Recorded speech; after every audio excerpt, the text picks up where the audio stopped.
Hey there YouTube, welcome to my channel. My name is Sydney Stewart. Today I wanted to talk about a topic that is domestic violence relationship.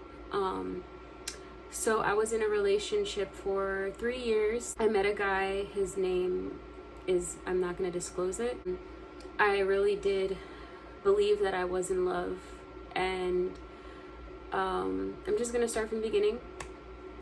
So I met this guy at a club, and at first everything was great. We were dancing, we were having a great time.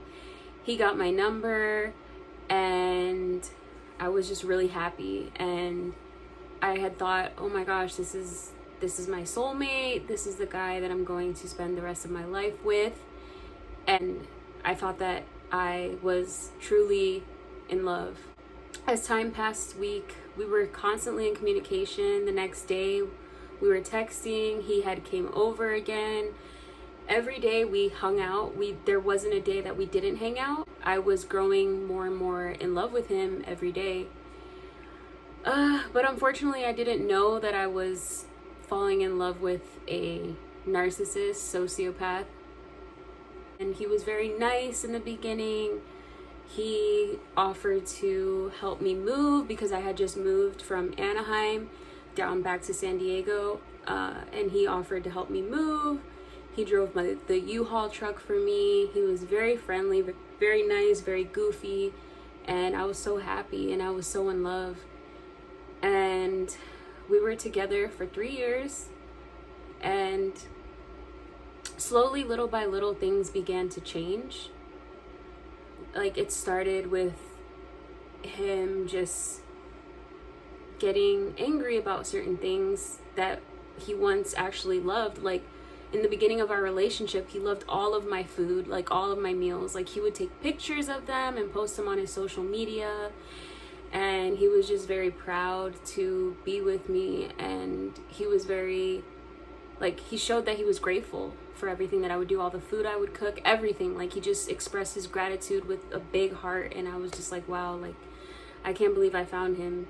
So as time went on, the gratitude quickly went away, and he'd be like, what is this food? Like, this is gross. Like, he was Mexican, so he's like, where's the tortillas?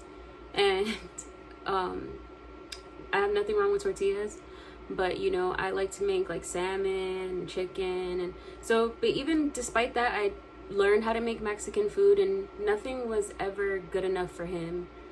No matter how much I tried to like make more Mexican food or learn how to make it better, or like make something a little bit more spicy, it was never good enough for him because he didn't really love me. So as time went by, you know, he was constantly complaining about everything that I would make, or just everything in general. So the abuse actually started little by little. So first thing he did was throw like random objects at me, and unfortunately I didn't see the signs, which I should have, and I do regret it now looking back that I didn't see or recognize the signs of abuse, but I didn't see it. So he started little. Like I said, he threw random objects at me, and he would get upset, and he would just complain. He was very selfish, very self-centered.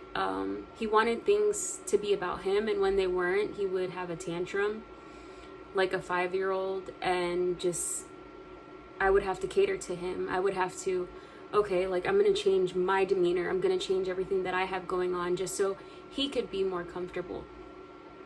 Another factor of the relationship was that my ex was not a United States citizen, so he was very jealous of my citizenship. Even though I was born in the United States and I'm a citizen, he would make me feel bad for being a citizen. Like, he would just put me down. He would tell me like, oh, like, because I'm also a veteran. You don't deserve, like, you get to go to school, you get to do whatever you want, and they pay for that. Like, you didn't earn that. Like, he would literally tell me that I didn't earn my GI Bill. So he was just very jealous of everything. And in the beginning, he was jealous of men. He would accuse me of staring at every man that walked in front of us, and I wasn't even paying attention to them because I was so in love with him. And I felt guilty for doing something that I didn't even do. Like, he would be like, oh my gosh, you're staring at that guy. And then I was like, oh my gosh, maybe I was. Like, maybe I accidentally looked for 3.7 seconds instead of 2 seconds. And I just became very self-conscious of myself because of the things that he would tell me and his own insecurities that he would project onto me. So as time went by, the abuse of him throwing things at me gradually got worse. After he started throwing objects at me, I would take it. So I think that was his way of saying, okay, she accepted that. Now I'm going to continue. Now I'm going to, hit her. So eventually he did hit me, and he gave me black eyes. He told me that I wasn't good enough, that I would never find anyone like him. I had never fought anyone. I'm not a violent girl. I've never been in a fight before meeting him, but he gave me my first blackout experience, where I literally saw stars, like in the cartoons, when the cartoons everything goes black and then they see the stars. That's what happened to me. And it was very traumatic for me because I had never been through something like that. So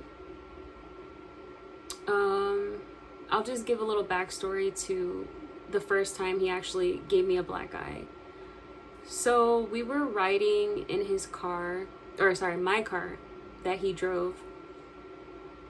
And I had asked him about a new job that he had just gotten. And I was like, oh, okay, so babe, what are your hours gonna be like? Just being supportive and just asking questions that any girlfriend would ask. And he's like, why do you want to know? And I'm like, I don't know, I was just wondering, what hours are you gonna work? Is it gonna be 8 to 5, 7 to 2, 9 to 3? What are your hours? And he's like, you don't need to know that. Why are you asking so many questions? You don't need to ask me all these questions. And I was like, and then of course, that's gonna make me more upset as well. So it just kept escalating. I was like, what do you mean? I can't ask you questions. We're in a relationship. It's just a normal question. And he just got mad, and then he got tired of me because the thing I will say about myself is I kind of do, I'm very persistent. If something's bothering me, I'm just gonna keep I want to get to the bottom of it, and that's kind of what I did. I'm like, well, this is bothering me, that you're upset, because it doesn't make sense that you're upset because I'm just asking a simple question. And eventually he was tired of hearing me complain, so he just backhanded me with his hand in the car. And I just remember grabbing my face and literally just seeing stars and just thinking oh my God, I can't see, and it just hurt so bad. It really hurt so bad. And I told him, I was like, can you take me to the hospital? It's I can't see. I can't see. Please just take me to the hospital, please. I can't see. And it was just, I was like, it hurts so bad. It hurts so bad. Can you call 911 or something? Can you please help me? And I couldn't find my phone. And I somehow grabbed a hold of my phone, and with my one eye, and I tried to call someone, and he snatched the phone away from me. And I wasn't able to call anyone.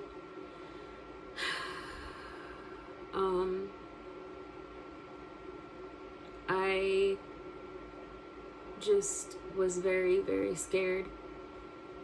And I just thought maybe he would feel bad for doing that to me. I thought maybe he would feel bad for, you know, like hitting me, or like the fact that I had a purple eye the next day, but I don't think that he ever felt bad. And the next day, we were gonna go see his parents, and he told me, he was like, oh, just say that, because I had worked in a dental office at the time, and he's like, oh, just say that the light of the dentist just hit you in the eye, and at work, you know, just make up some story and I'll just go along with it.